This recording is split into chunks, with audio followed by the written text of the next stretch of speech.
Good evening. Thank you for joining us this evening as we call this 86th regular session to order. We'll have the invocation given by Pastor Rep and the pledge to the flag. If you would please stand and join us. Let's bow our heads and open with a word of prayer. Father, we come to you and we thank you for this day, for the privilege that you give us to gather together. And Lord, we ask that as business is conducted, that we would do what's best for the city. Lord, we pray for it. Lord, we ask that you would bless everything that is said and that is done, and that you would get the honor and the glory that you truly deserve.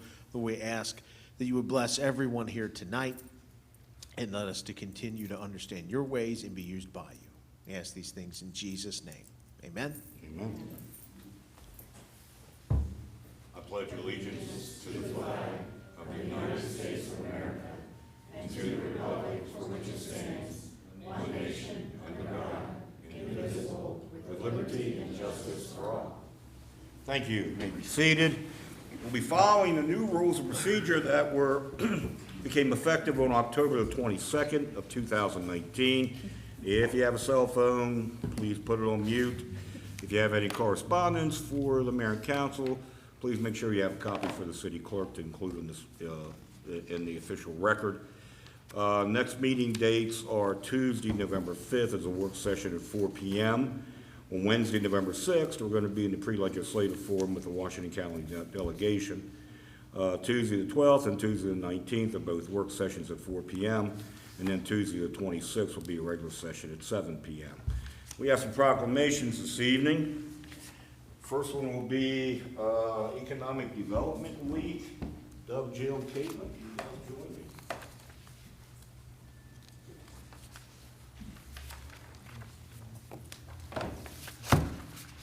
A special thank you to Captain Alexander for allowing me to borrow his reading glasses so I can actually see what I'm reading. So anyway, I got the opportunity today to at least get out to one place, and that was down at Cannon Coffee this afternoon, 1 o'clock. It was great. Doug was there. It was good to see you. You know, it's great that we have all these economic opportunities in our community, and we celebrated and still celebrating the remainder of the week by going and visiting as many as possible. So a proclamation for Economic Development Week, October 20th to the 26th, 2019. Whereas the City of Hagerstown Department of Community and Economic Development is an active member of the Maryland Economic Development Association, a nonprofit organization established in 1961 whose mission is to enhance the knowledge and skills of its members and encourage partnerships and networking among those committed to bringing jobs and investment to Maryland. And whereas MEDA, members promote the economic well-being of Maryland by working to improve the state's business climate and the professionalism of those in the field of economic development, including other professionals with an interest in the economy of Maryland. And through its regular meetings, special programs, and projects, members address diverse issues. And whereas the economic growth and stability of the state affects all regions and jurisdictions of Maryland, and City of Hagerstown is an important component of the state's economic success. Now therefore, I, Robert E. Brucci II, Mayor of the City of Hagerstown, Maryland, hereby proclaim the week of October 20th to the 26th, 2019 as Economic Development Week in Hagerstown, Maryland, and encourage all citizens to recognize and reaffirm the importance of business development locally and statewide. And I'll present this to you. You want to say a few words? Sure. Yeah, we appreciate the recognition of the profession of economic development. It is about creating jobs and investments. It is also about collaboration. We work very closely with a number of community partners, also our colleagues in the city, because we do work cross-department on many economic development efforts. We accept this proclamation on behalf of our staff team, but also our colleagues and our partners in the community. So thank you. Are you allowing them to speak yet? If they would like to. Okay. All right. Eric, you want to get a picture?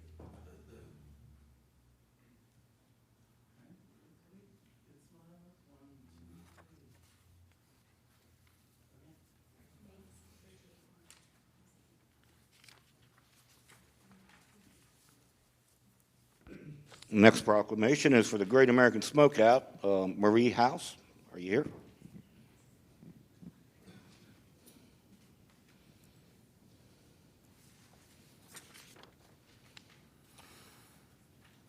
Okay, the Great American Smokeout Day, Thursday, November 21st, 2019. Whereas the Great American Smokeout is an annual event sponsored by the American Cancer Society. It is held on the third Thursday of November and encourages Americans to quit tobacco smoking. And whereas smoking is a leading cause of preventable death in the United States. And whereas e-cigarettes, vapes, and Juuls contain the same nicotine, the same highly addictive drug in cigarettes. And whereas secondhand smoke is a major health hazard, proving to cause lung cancer, heart disease, and emphysema. And whereas lung cancer is the #1 cause of cancer deaths of men and women. And whereas a secondhand smoke is responsible for 7,330 deaths, lung cancer, and 33,950 deaths from heart disease each year. And whereas local agencies such as American Cancer Society, American Heart Association, American Lung Association, the Centers for Disease Control and Prevention, the Washington County Health Department, Hagerstown Hypnosis Center, and many other health professionals and organizations support tobacco cessation programs and tobacco-free and smoke-free policies to reduce the number of lung cancer, cardiovascular disease, coronary health disease, and mortality rates through our nation. And whereas the City of Hagerstown follows the Maryland Clean Indoor Air Act of 2017, which prohibits smoking in virtually all indoor workplaces in order to preserve and improve the health, comfort, and environment of the people of Maryland by limiting exposure to environmental tobacco smoke. Additionally, the Hagerstown Mayor and Council determined that it is in the best interest of citizens of Hagerstown to prohibit the use of any tobacco products or electronic cigarettes in any city-owned parks. Now, therefore, I, Robert E. Brucci II, Mayor of the City of Hagerstown, Maryland, do hereby proclaim Thursday, November 21st, 2019, as the Great American Smokeout Day in Hagerstown, Maryland, and urge our citizens to take part in this event and take advantage of the local programs and assistance available to learn about the dangers of tobacco use, e-cigarette use, and secondhand smoke.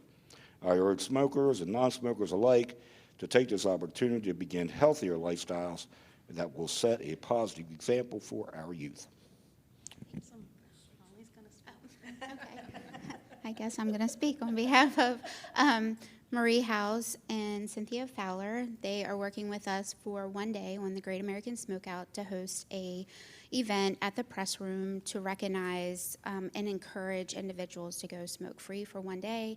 And the day is about going smoke-free for one day. If you can go smoke-free for one day or vape-free or nicotine-free, then you can enjoy a life of being smoke-free and nicotine-free. Thank you very much for recognizing the day.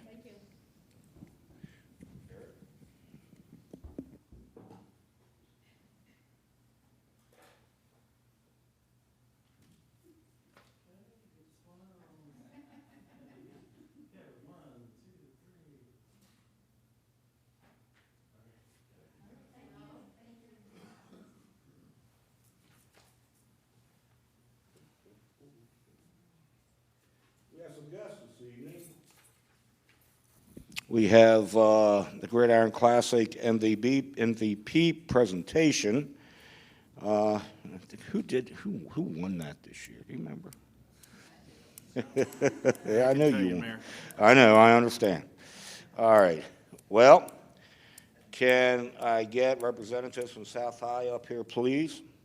And O'Shane Thorpe.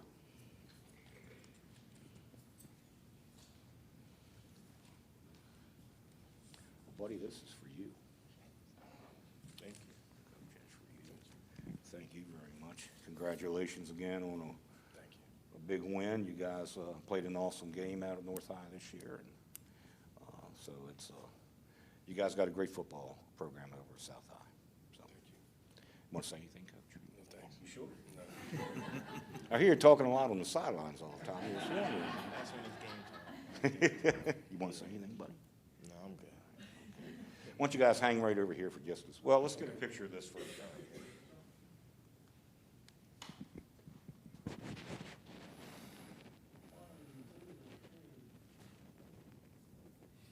It's like putting your hand on a rock. So you know, okay? You guys hang over there by the door for a second. And North High, please come forward. Coach, players. Mom.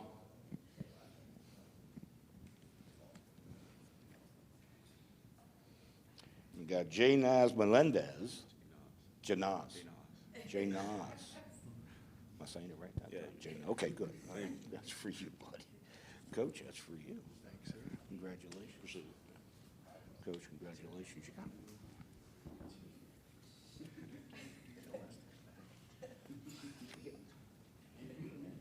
All right, so anyway, just to recap what happened on the very first game of the season between North High and South High.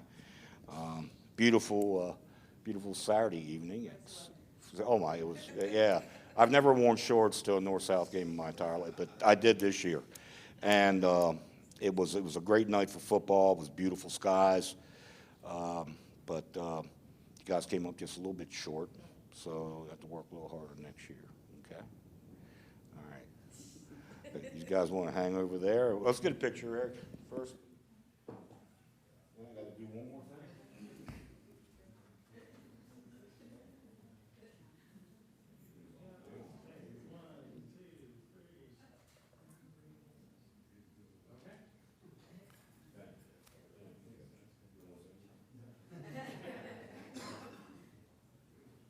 One last thing.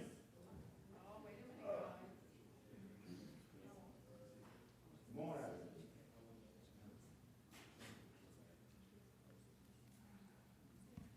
Just so you know, Scott, we have to get a new trophy because we're running out of areas here. Too many South Highs on there, Mayor? Tell me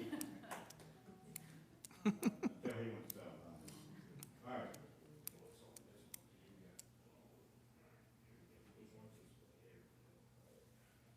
Let's get a picture. Congratulations again.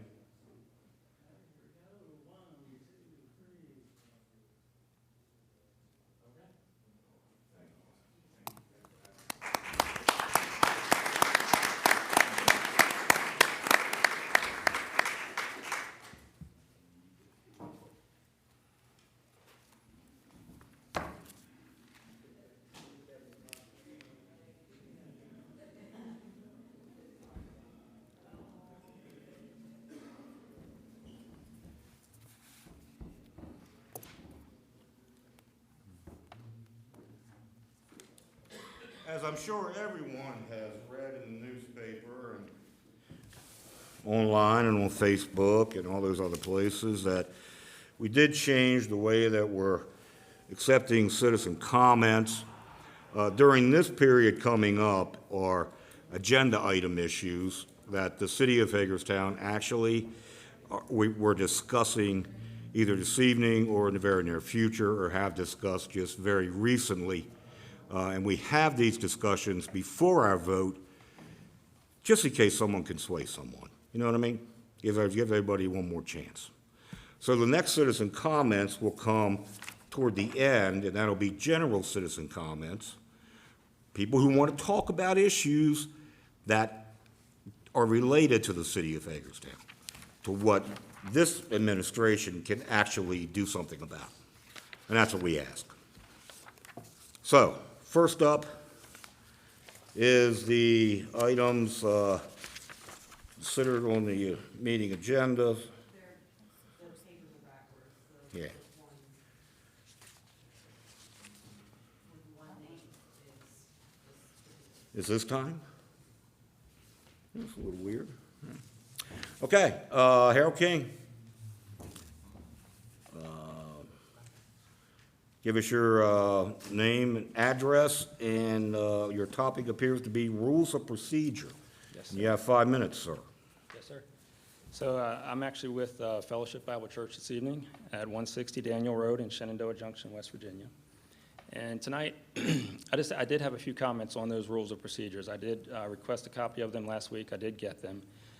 Specifically on section 6.1, where it says that general citizen comments shall be open to any issue within the subject matter jurisdiction of the council, which you just mentioned. Right. Fair enough. Makes sense. And as you already mentioned, I can only assume that that was in response to some of the citizen comments made over the last few months at sessions, like you mentioned, regarding a service provided by a business here in Hagerstown, operating legally, and that service being abortion. With respect to all of you, I I respectfully disagree that you have no authority to do anything with that topic, and if you just give me a minute, I'd like to just explain why I feel that way. So you really want to do this in the next citizen comments where you're actually talking about an issue that the mayor and council have no legal control over? So if you wish for me to move to the next citizen comments, I will I'd happily do appreciate that. No problem. Thank you. Thank you. All right, next on the agenda are the adoption of the minutes. Mr. Mayor, I hereby move for the approval of minutes as presented for the mayor and council meetings held on September 10th, September 17th, and September 24th, 2019. Discussion, all in favor? Aye. Motion carries 4-0. Lou is out this evening. Next is the consent agenda. Mr. Mayor, I hereby move that all the consent agenda be approved as presented. Second. Discussion, all in favor? Aye. Motion carries. Approval resolution authorizing naming intersections of Basil Boulevard. Mr. Mayor, I hereby move to authorize naming 2 intersections on Basil Boulevard as Rhine Way and Sister City Drive. The first intersects with Basil Boulevard to the northeast of Lowe's, and the second intersects with Basil Boulevard to the south of Lowe's. Second.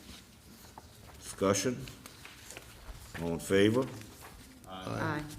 Motion carries. Approval resolution authorizing and approving and directing the entry into negotiating class and pending litigation against contributors of opioid addiction crisis. Mr. Mayor, I hereby move for mayor and council approval of a resolution to authorize the law firms to enter into the negotiation class and to represent the city in the negotiation of a class-wide settlement against contributors of the opioid addiction crisis. After careful consideration, the mayor and city council have decided it is in the best interest of the city enter into the negotiation class certified by the judge presiding over the MDL by an order dated September 11, 2019. Second. Discussion, all in favor? Aye. Motion carries. Next up, approval resolution to enter in an art donation agreement with the Thomas Kennedy Center and Antonio Tobias Mendez. Mr. Mayor, I hereby move to approve a resolution to authorize an agreement with the Kennedy Center and Antonio Tobias Mendez for the ownership rights and maintenance of artwork located at Thomas Kennedy Park. Second. Discussion, all in favor? Aye. Aye. Motion carries. Approval of City Center Holiday Parking Program. Mr. Mayor, I hereby move for mayor and council to approve the City Center Holiday Parking Program that allows for free parking each weekend commencing at 5 p.m. Friday evenings and all day Saturday and Sunday in the University District Parking Deck and Arts and Entertainment District Parking Deck beginning Friday, December 6, 2019 through Friday, December 27, 2019. Additionally, free parking will be extended through Monday, December 30th, 2019, Tuesday, December 31st, 2019, and January 1st, 2020. Normal parking operations will resume on Thursday, January 2nd, 2020. Parking at the street meters and parking lot meters will continue to be free after 5 p.m. weekdays and all day Saturday and Sunday as it is normally throughout the year. Second. Discussion, all in favor? Aye. Motion carries. Approval of full-time employee water distribution foreman. Mr. Mayor, I hereby move for mayor and council approval of a full-time staff position to support the growing needs of the water distribution system. This position would be funded temporarily by overfilling a full-time supervisory position. As soon as the next position becomes vacant, it will become unfunded. Second. Discussion, all in favor? Aye. Motion carries. Approval of funding for Community Coalition lobbyist. Mr. Mayor, I hereby move for mayor and council authorization of the expenditure of $5,000 from the general fund in order to contribute toward hiring John Favazza with the firm Manis, Canning and Associates as the Community Coalition lobbyist. Other committed partners include the Washington County Commissioners, Hagerstown Community College, Washington County Library System, Town of Williamsport, Visit Hagerstown, Washington County Chamber of Commerce, Chief, and Greater Hagerstown Committee. Second. I'll give it to Austin. Discussion. I will say that the county committed to $10,000 for the coalition lobbyist today. All in favor? Aye. Aye. Opposed? No. Motion carries 3-1.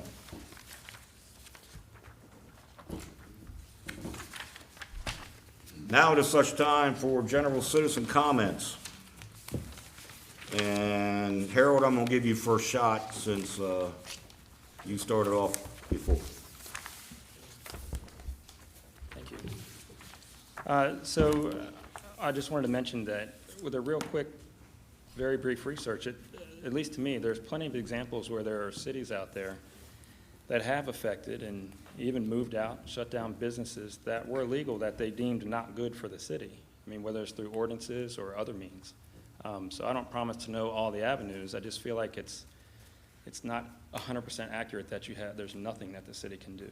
I mean, I understand, I realize it, abortion is legal, I get that.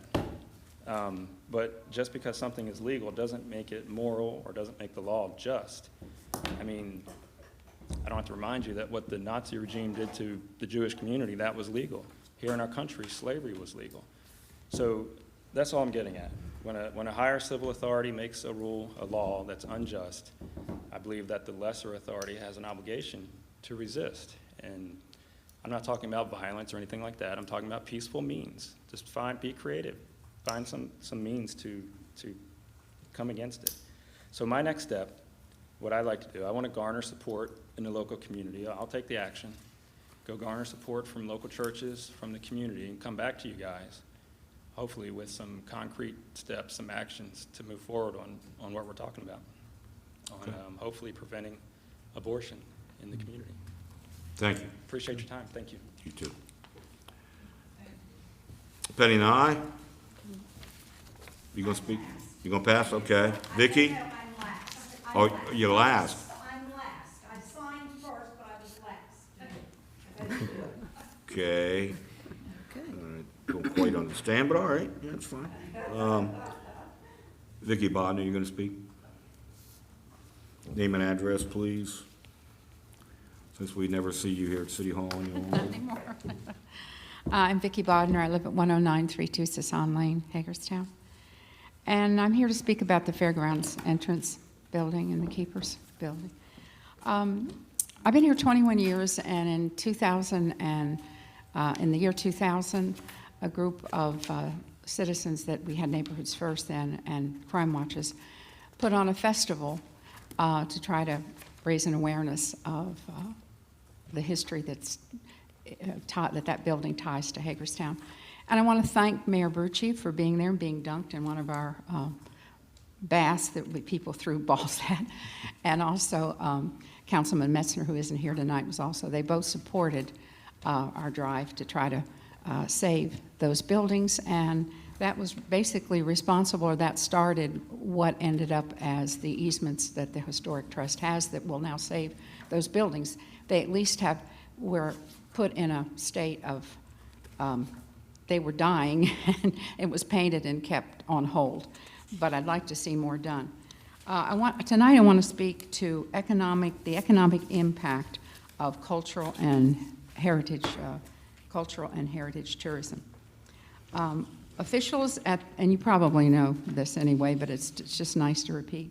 Officials at the Maryland Tourism and Travel Summit in 2017 announced that almost 42 million visitors spent $17 billion and generated $2.4 billion in state and local tax revenue, a savings of about $1,100 per family in Maryland.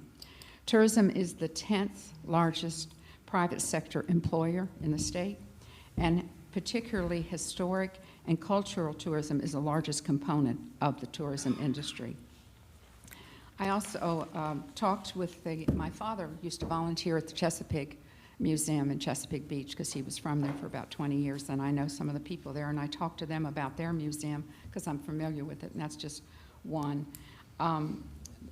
They had a symposium there where they spoke, they took something from the American Alliance of Museum Facts. Museums are economic engines.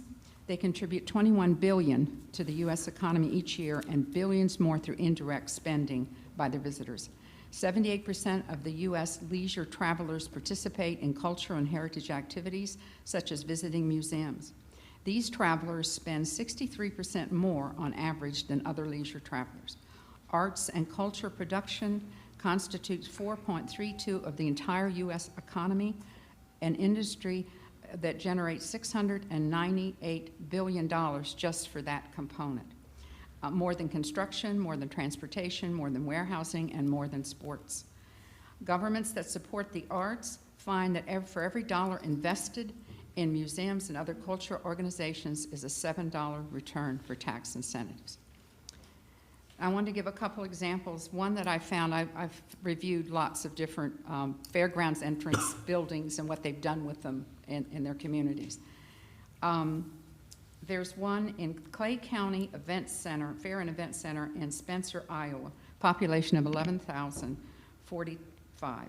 They draw from 46 counties throughout Iowa, Minnesota, and Nebraska. In 2018, they had 296 visitors, 17,368 grandstanders, 806 4-H exhibitors, 14 high school field trips, and 1,045 third and fourth graders. They generated $2,223,998.53 in food, beverages, and concessions in 2018 without the gate. Another such place is the Evergreen Equestrian Park in Monroe, Washington, with a population of almost 19,000, 36 miles from Seattle, with the larger population of 724,000. Their event center was built about the same time as ours, and it houses about 3,700, about just under 4,000 people, and they charge $2,500 per evening that you use it for events. They host trade shows, weddings, banquets, sporting events, training, entertainment, and they have another building that occupies 480 that they charge $850 for a daily rental and $100 extra for the kitchen, and they have a couple of different kitchens, banquet halls. They do auctions, swap meets, displays, craft shows, meetings, conferences, and even their stalls rent for $16 per day. There's many other examples, but we don't have time for all of them. But the main thing that they seem to have in common, the successful event centers, is that their successful stories of restoration of entrance buildings have a few things in common. A Heritage Foundation board or a board of directors in place. Annual membership that people give, like we do with some of our other things around town. Fundraising drives and opportunities for volunteers and donations. They have similar uses like public assembly, weddings, events, music venues, RV parks, flea markets, trade shows, etc. I would hope that we could find a private, like a partnership of government, private development, citizens' input as an oversight to apply for so many of the rich grants that are available. There's, and I'm not an expert on grants, but just a cursory review, capital grants, grants for historic buildings, public humanities projects, National Endowment for Humanities offers up to $75,000 for planning and $400,000 for preservation. National Park Service and National Trust for Historic Preservation to preserve and repair, Save America Treasures, and Heritage Fund grants, to name a few. These grants seem to have certain things that they look for to be successful. A lot of them want Main Street communities, which we are, and then they want historical trust involvement, which we have with the easement. But they also are geared to be successful. They're geared towards a public use that the community as a whole can use, and having a component of a museum, a room that has the history to share with the local residents and historic tourism visitors. We have I've tried to identify, we don't have, I don't know that many historic sites that we have that we really use in Hagerstown. I know we have the Alms House, the Heiser House, the Art Museum, the Dolman Black History Museum, the Miller House, the Maryland Theater, the Thomas Kennedy Statue area, and the Fairgrounds Entrance Building. Those are the only ones I could think of. But they certainly I would think in the future could be tied together in some sort of a tour that we could probably tap into some of that historic tourism. I know we get a lot to the Antietam battlefield, but I don't think we're getting a lot for our other historic treasures that are here. And the fairgrounds, when you read about it, 30,000 visitors a day came through those same gates. The excursion trains took as many as 13,000 people on the train. That's not just the gate. And it was called the Great Hagerstown Fair. And it had national prominence for its poultry and birdhouse. And I remember first moving here and reading about it. I just thought it deserved maybe a little better recognition. Yeah, you got here a little late. Yeah, I got here too late. Yeah. All right, thank you. Thank you, Vicki. Thank you. Wanda King, name and address, please. Address, Juanita King, 53 East Franklin Street, Hagerstown, Maryland. I'm a little nervous, but this is all coming from my heart. First of all, I'd like to say hello. My name is Juanita King. I lived in Washington County 53 years. I went to Clear Spring High School to 10th grade. I graduated from Williamsport High School in 1984. I'm a little bit older. I lived in Hagerstown since 1984 in the downtown area. I just want to thank the Hagerstown policemen that always make me feel safe. They've had to battle the crack cocaine addiction in the 1980s, and now it's the heroin addiction. I felt blessed they let me join them as a volunteer on the weekends to help make Hagerstown safe. I want to thank City Councilwoman Emily, counselors, pastors, prayers, and Meredith for being there to heal my friends, family that battled a drug abuse. I want to thank Hagerstown's firemen, ambulance crew for saving lives also. I look up to y'all. I want to thank all the beautiful churches located in Hagerstown, Washington County, and our country for letting us serve Jesus that died on the cross for our sins. I want to thank the Holly Place for having the store. They used to have the little store in the square next to Bruce Carson's Jewelry. They let me volunteer for the senior citizens that lived at the Holly Place. They provide medical treatment, a home for low-income senior citizens. While I'm thanking others, I want to let everyone know how grateful I am to live in Hagerstown. We have the great Maryland Theater, City Park, great schools, Maryland Symphony, and the Hagerstown Suns. I want to end my speech to let everyone know I am a cancer survivor, a Christian that always loves Jesus, and I feel so blessed to help the homeless. Also, I want to thank you, Shelley, for that too. And I also help others at the abortion center. I feel so grateful to live in the United States, amen. And I feel so grateful for what I get to do every day by going up on that hill. I'm up on that hill a lot at Prospect in West Washington. And I'm just so happy that I got Jesus in my heart and I'm able to help others. Thank you. Thank you, Juanita. Thank you. You're going to have to help me with this last name. Sean is the first name, I think. There you go.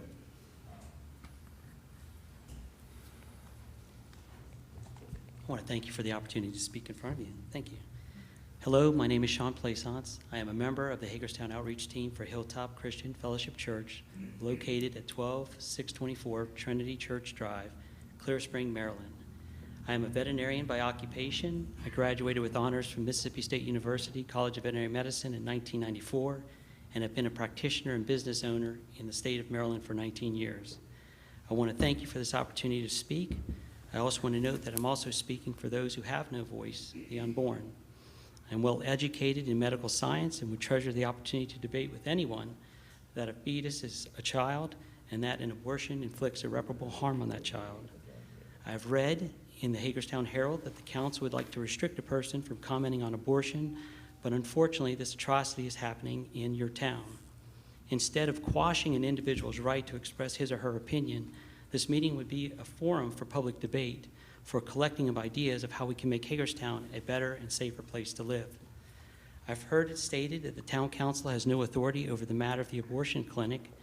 We will work with lawyers to research avenues that the city may take against the abortion clinic, and we'll have policy and procedure, we will be able to recommend those or have you look at those. What's happening to the preborn in this city is likened to the words of genocide. It is impossible to reject the sanctity of every human life, even our preborn neighbors, and simultaneously affirm the values of freedom and rights that distinguish the United States of America. We will be reminded that slave owners in this country a century and a half ago were also pro-choice. They said, "You don't have to own slaves if you don't want to, but don't tell us we can't choose to. It's our right." Those who wanted slaveholding to be illegal were accused of being anti-choice and anti-freedom and imposing their morality on others. Doesn't this sound a lot like the pro-choice platform on abortion? The pro-choice position always overlooks the victim's rights to choose, and in this instance, the most vulnerable members of our society that cannot speak for themselves. At the last town council meeting, the opening prayer, I heard a petition to God for wisdom. Can you not see that he has granted your request with that wisdom that has been brought before you in the last 3 meetings? The clinic was not opened in your presence, but it is now operating on your watch. We will be held accountable by God for your position of influence over this city. I encourage you to oppose the clinic with every essence of your being. Stand up with courage and be counted as one who serves the Lord and not man. Thomas Jefferson proclaimed, "I tremble for my country when I reflect that God is just." The justice of God, like his holiness and his purity, encourages us to seek justice for all people. May God's grace help us to defend the unborn's rights to life as well as those that are already born. I thank you very much for your time. Thank you, sir. Mary Haynes.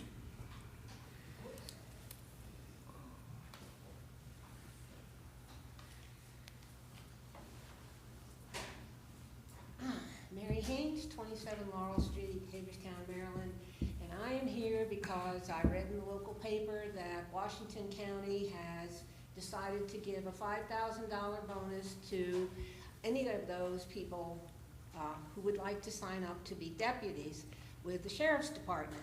And I fear for what is going to happen to the very few that we have in the Hagerstown City Police Department who are going to look at their salaries versus the deputy sheriffs, and now that $5,000 bonus.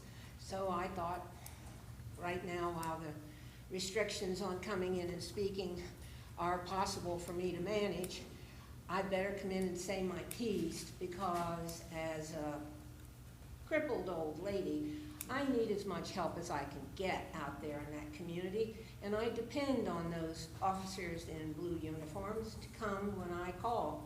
And so far they have, and they have behaved professionally and courteously and efficiently and attended to my business, the problem that I had at the time, and I'm looking forward to that continuing to be the case.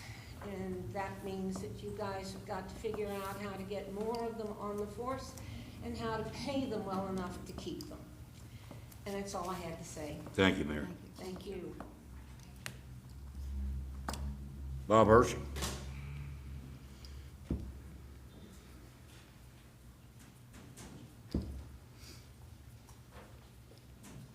Good evening, Mayor and Council. Robert Hershey, 13430 Cherry Tree Circle, Hagerstown, Maryland. I'm here to speak to you this evening about preservation, and specifically as it relates to the entrance building at the fairground. By way of introduction, I come to you from a very long preservation background. I was with the HDC for 16 years. I was the chair for 11, and I was also a past member of the board of directors of the Maryland Association of Historic District Commissions. So I've worked with the concept for a long time. I wanted to talk just a little bit. First of all, it's like bifurcated. Why do we save historic structures, and what can we do with the fairgrounds building? Reasons for us to save historic structures. First of all, they're a visual representation of the city's past, the past culture, and its complexity as a unit. Visual is the key word there. You can see it, it's tangible, you can touch it, you can say, look. Old buildings are often better in style and materials which are no longer available, as mortise and tenon compared to screws or nails. It's being proven that it's a superior technique. The old buildings use this. They're still standing. Older buildings have historical and cultural significance. This entrance building has more than a little bit of historical and cultural significance.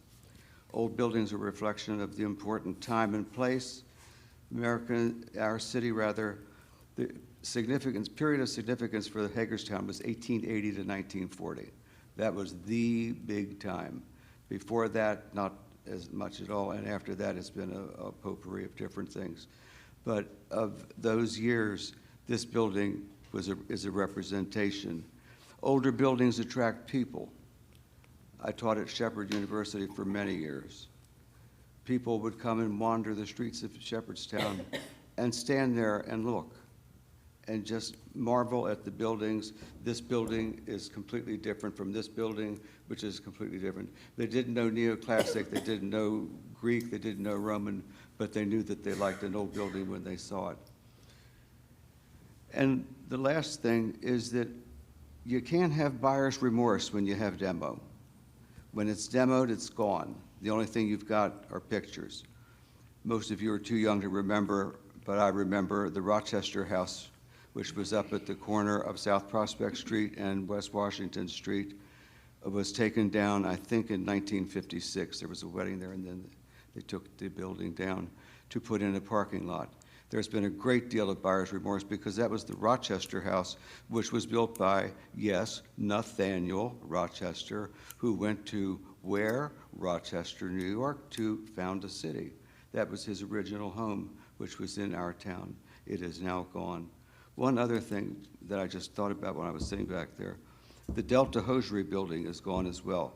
I know that went back and forth like a yo-yo a great many times, but the Delta Hosiery building is probably the oldest building in town, with the exception of the Hager House. Again, it doesn't exist any longer. Okay, Fairgrounds Park, Fairgrounds entrance building. What can we do with this one? It's a symbol of the past, 1880, 1940.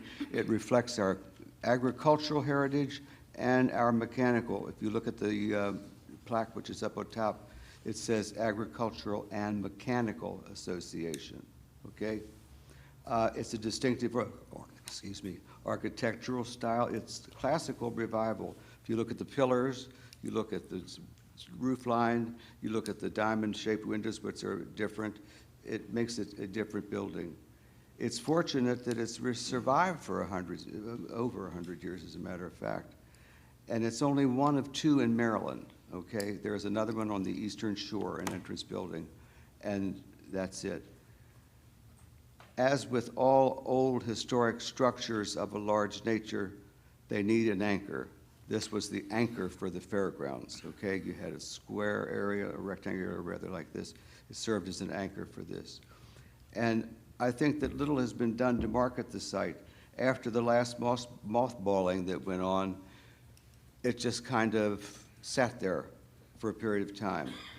And it's almost, at this point, a demolition by neglect because it's falling apart.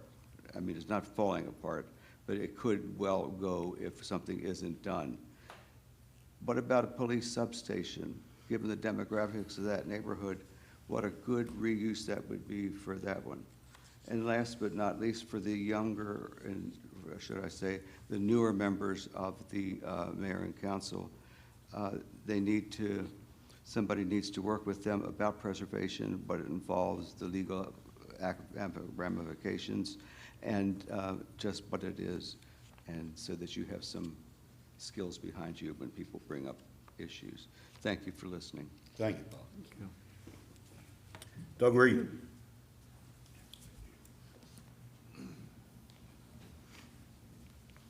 My name is Doug Reed. I currently live in Mercersburg, Pennsylvania. My family has been from the county and in Hagerstown since 1743. I still have a huge amount of my family that lives down here. And as a child, I walked through those gates to see the Great Hagerstown Fair. Most of you sitting up there don't know who I am, but I am very much involved professionally with preservation, not only here, but all over the United States and in Europe. I've been doing this for 48 years. My recent save up in Cumberland, any of you who drive up to Deep Creek Lake or are on Interstate 68, on the elevated 68 as you go through Cumberland, that very large building on the left that used to be called Jehoka has recently been opened and dedicated as the Footer Dye Works building. That building was in horrible condition. It was owned by the state of Maryland. The governor appointed me to go up there and sit on the board of the CPPDA, which is the Canal Place Preservation and Design Authority, to see about taking care of that building. Everybody wanted that building torn down, but it had the same thing going for it that the Fairgrounds building has, and that's called a preservation easement in perpetuity. That means forever. Now, for better or worse, your council members previously thought that the citizens wanted that building saved, and they entered that agreement with the state of Maryland in perpetuity to get some money to fix it up, and then to be the caretaker and steward of that building. And for 21 years, that building has had nothing done to it, and a small leak went into a big problem inside. I'm here to tell you that building is not going to fall down. It has some problems, but it's in way better condition than the Footer building was. And the good thing is, it's a gold mine. That's a diamond in the rough. And you're sitting on 40% tax credits. Now, I get it. You understand only that you don't have the money to fix it up, that you would like to tear it down, and then just have the problem go away in your mind. And I understand that. I work with a lot of communities that have that feeling. It's very negative, and it's quite unfortunate. I talked to a developer friend of mine. I told him a little bit about the building. He has not seen it yet. I sent him the plans that I have, and he's interested in coming up to see it next week. What if you decided, okay, we don't want to deal with it. Why don't you lease it to a private developer who can take advantage of those tax credits? The trick is to get that building an exclusive right into the hands of a qualified developer, give them an exclusive right for a year to study. If they can come up with a paying way to use it, that means a purposeful use, which you have not done, then if he can make some money with that building, you lease it to him. Now, there's 40% tax credit sitting there. That means 60-cent dollars, not $1 for each dollar spent on it. There's an 11,000 square feet building sitting there. And my advice at the time that we met out there a week or so ago was to take it on piecemeal. Take the money from the state right now. It's not going to get you into any more agreements. You already have the perpetual easement signed with the state. Go ahead and take that money, do a little bit of maintenance on it, and then get somebody in there who's qualified to look at the building. You need an engineer who knows old buildings. You can't just hire a low-bid engineer. They don't get training in old buildings when they go to school. And a lot of them work in old buildings, but that doesn't give them the experience that they need. Get a qualified engineer, and then put out RFPs to developers who have an engineering plan in front of them that says this building is sturdy enough to rehab, pay the money. We took care of all the hazardous materials in the Footer Dye Works. We took all the guesswork out of that Footer Dye Works building and paid for it by the state of Maryland. They gave us the money. Had a great grant writer. And you could do the same here. It gets off your back. Now, that is a beautiful building. It's the only one on the East Coast. As far as I know, and nobody else has been able to tell me different, it's the only one of its kind east of the Mississippi. It's significant nationally. It sits on that beautiful piece of parkland that you are spending money to develop. And one of your I guess it was the other councilwoman, said, well, why don't we use the area in behind there as an, I don't know, not an arena. Amphitheater. That's it. Thank you very much. There you are. Thank you very much. That's a great idea. Right away, we had a positive response, and that building could play a role in that. That is a substantial piece of architecture in Hagerstown.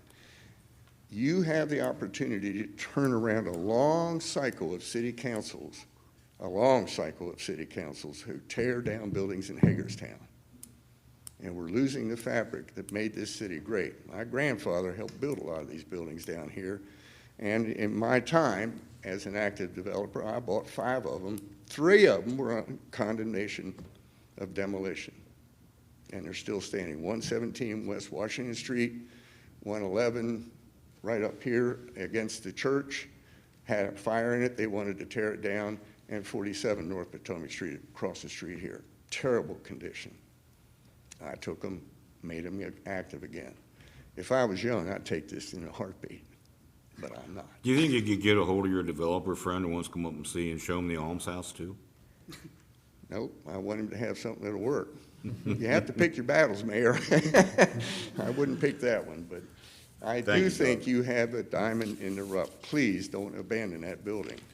I don't think we've had anybody here actually talk about abandoning that building. I think we actually directed staff to get with the state and see if they would look at least, keeping a portion of it and creating something like an amphitheater or something like that. I haven't heard anyone just say tear it down, but, Well, I bet you weren't at that meeting, but I did hear that. And I will tell you this, I have a huge respect for the city staff. I love Rodney Tissue. He's worked with me back when I was president of the Maryland Theater. That's when he was young and I was younger. yeah. And so you have a qualified person there to work with. He's great with historic buildings. Jason, or the city attorney over here, knows legal beagles, and he can read that easement and get you started. And I will gladly provide my service as a consultant for free to guide you in a process that gets you started on how to get a good engineer, on how to get a qualified developer here. And I will ask this man to come up and look at it. But that's not going to be, it's a long process. Right. You need now to address the problems in the building immediately, and that is in the easement that you are the stewards of this building. And the state isn't going to let you, unfortunately, you notified the state that you have a problem here, and it's even thinking about demolition by neglect is not an avenue that can be pursued. So I beg you, you have a treasure, it's a diamond in the rough, realize it. I'll help you. Thank you, Doug. You're welcome. All right, Penny?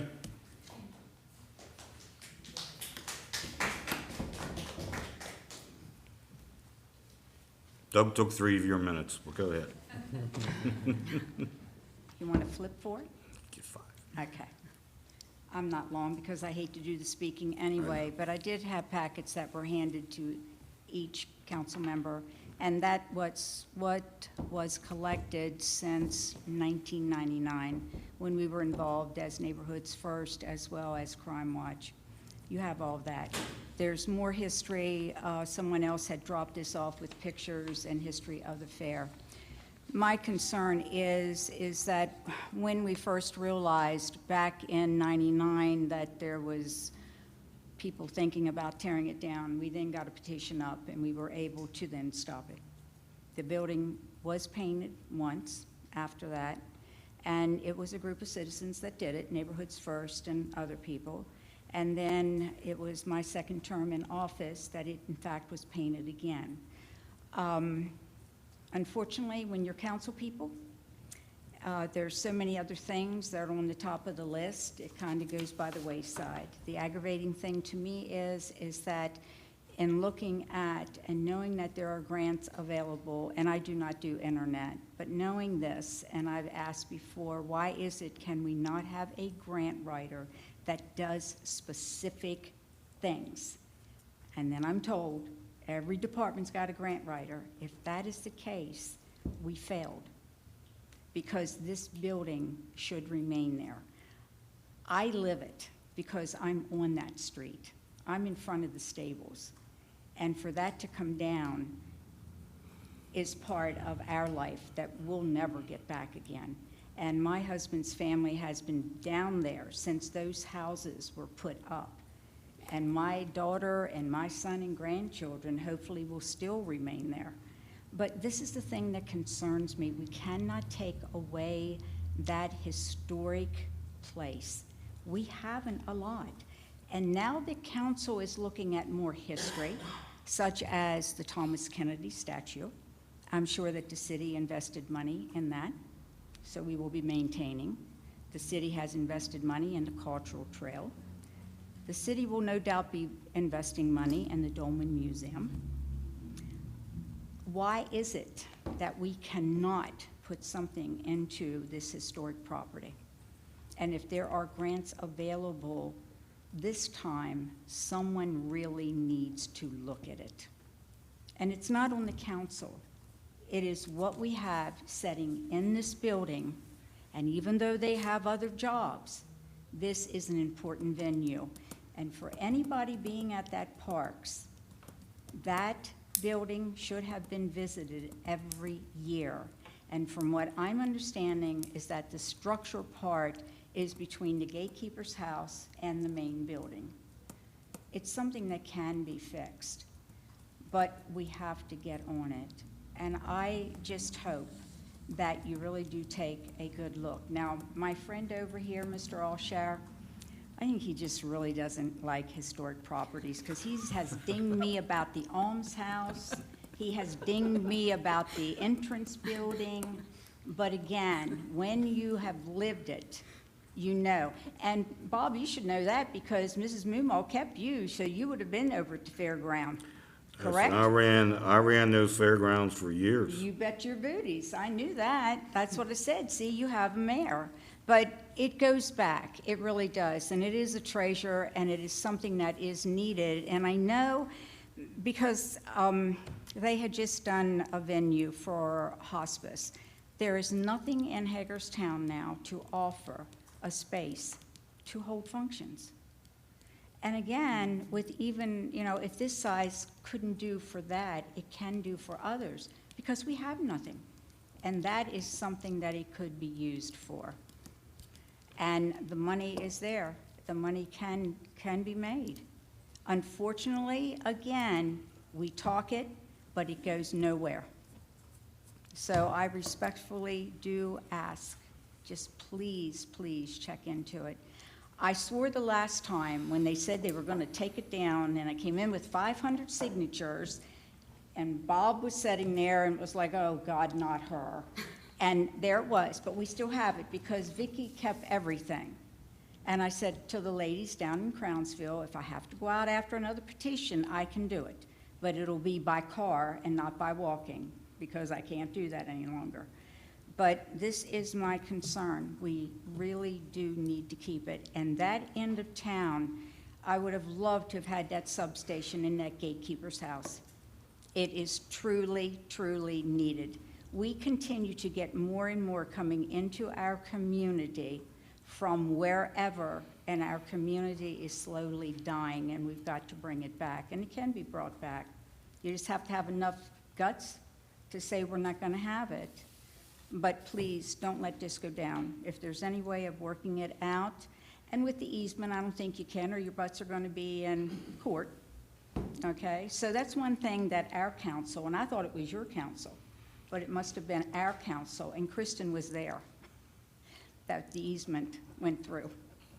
So, but thank you so much. And I do have another piece of history for you. I'll give it to Donna, and she can make copies. This postcards are beautiful, and there's more history on it. Okay? Thank you. Thank you. Mr. Administrator, comments? Nothing tonight, Mayor, thanks. Kristen? Well, I'll just respond to Penny's comment about my interest in historic structures. As folks probably know, I think among the council members here, I probably live in the oldest house from 1900.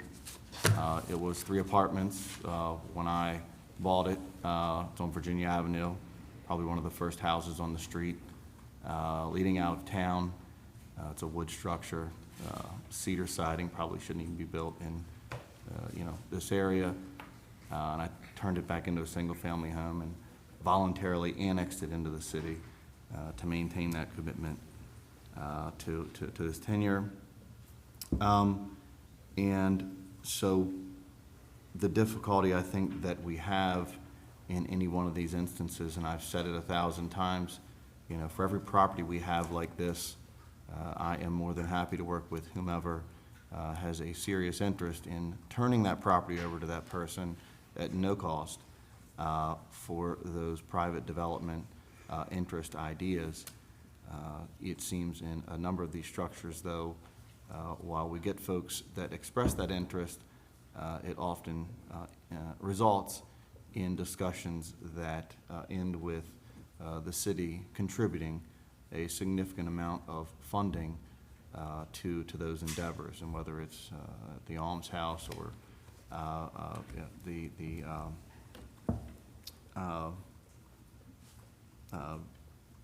when we tore down the old Holiday Motel, with that structure on the front, and I could name, a dozen.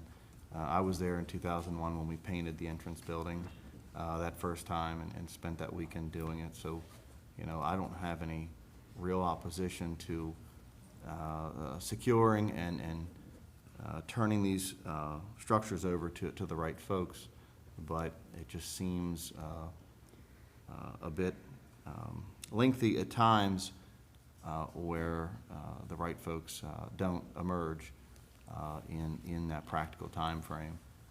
And when you look at the pictures and then you look at your priorities, you have to weigh those with the seriousness that the budget requires, and that's what we do.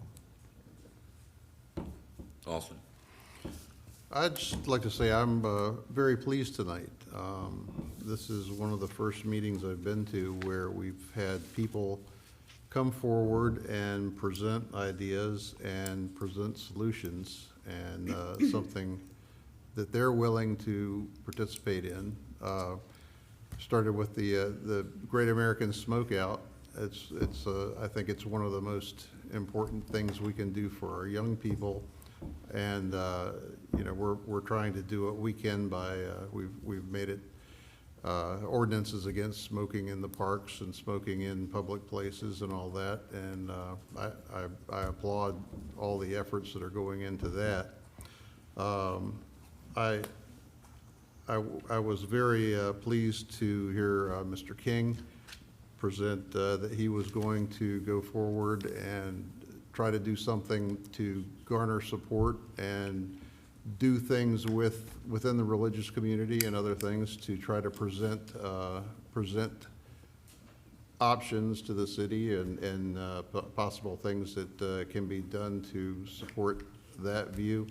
And then now with the fairgrounds building, this is the first time I've heard a really good idea about what to do with that building. Since I've been here on the council, all I've seen is dollars flying out the window and how did we get into this mess, and to be honest. And I think, Mr. Reed, I really value your offer to help and in trying to point us in the right direction for that. So thank you very much to everybody. It's been a good evening, I think.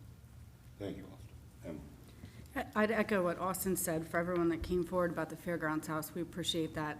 My dad always talks about the fairgrounds and going there when he was younger, so I know that building is important, and I appreciate hearing some solutions.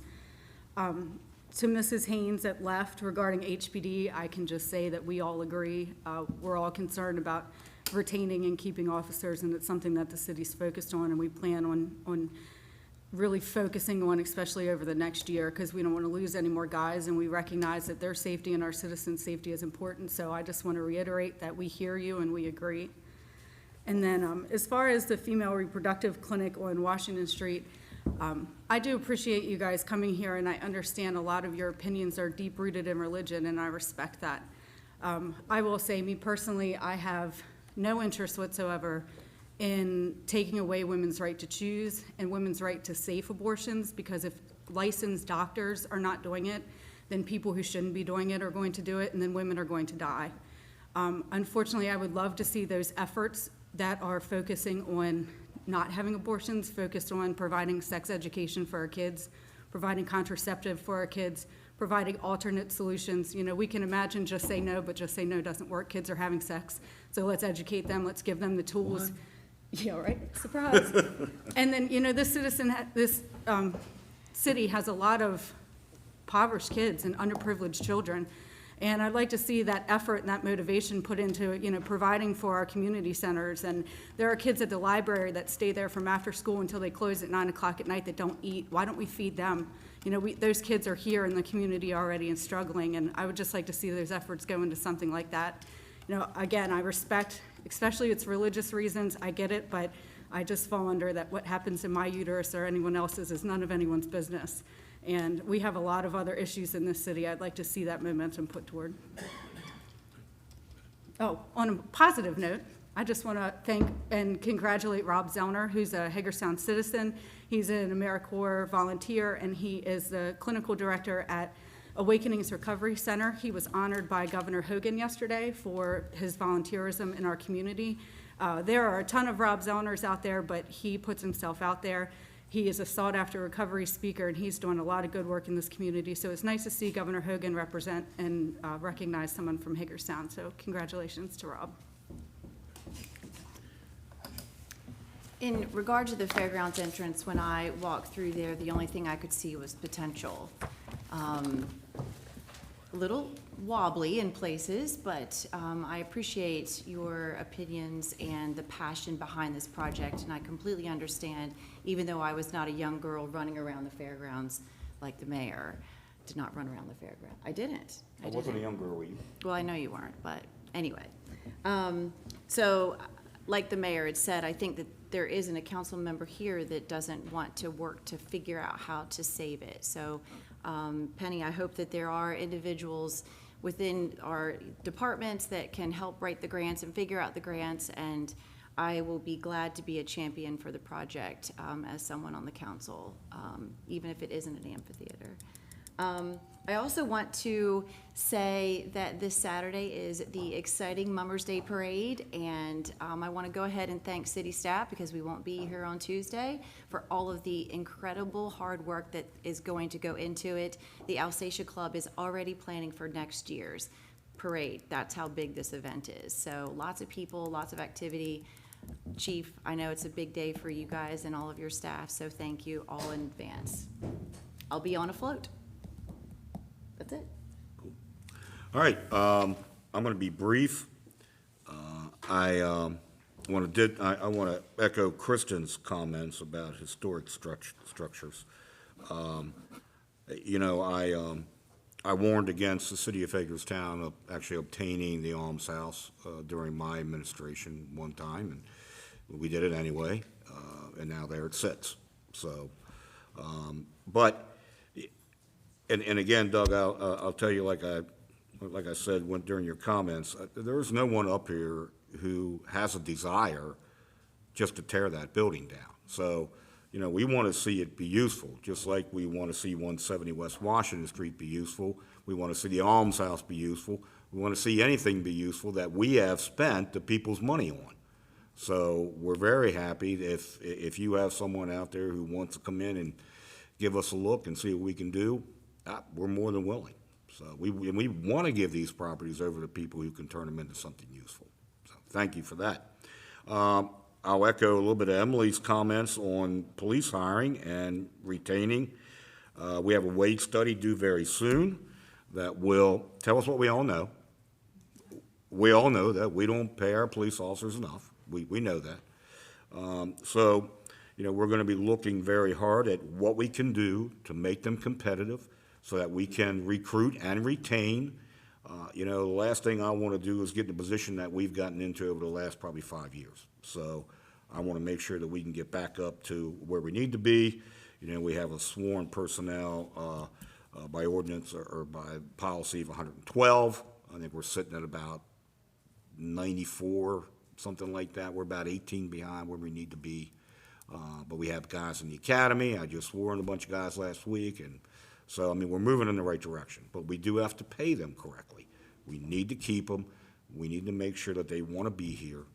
I actually had a customer the other day who's a police officer out of Kersey, Pennsylvania, and they have a sworn department of 16, you know, to cover, and I think he said it was 84 square miles. So, and I said, what do you have, like 4 on a shift? He said, it's like 3. So, you know, must be low crime up there. That's all I gotta say. But I'm gonna try to recruit him here for us, just so you guys know. Great guy. But we're gonna spend the money. We're going to. We have to. We have to be able to be competitive. So that's gonna happen. I also wanna state that, listen, my inbox and my email has been inundated by people who believe that I don't believe in the First Amendment, and there's nothing further from the truth.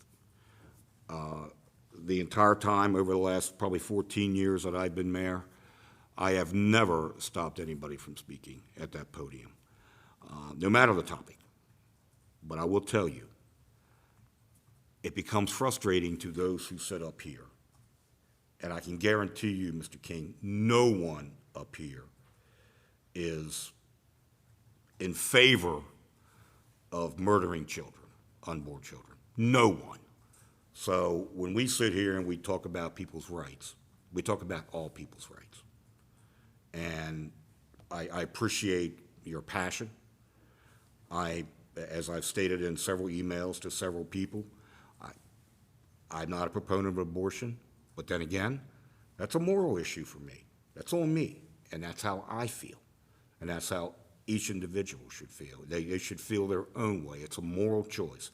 I'll have to, you know, stand my moral ground when I pass away, and hopefully I pass the test. So, having said that, I want to thank you all for attending this evening, and we appreciate your time and your comments. And we're adjourned. Go Nats! I missed it. Go Nats, first night of the World Series.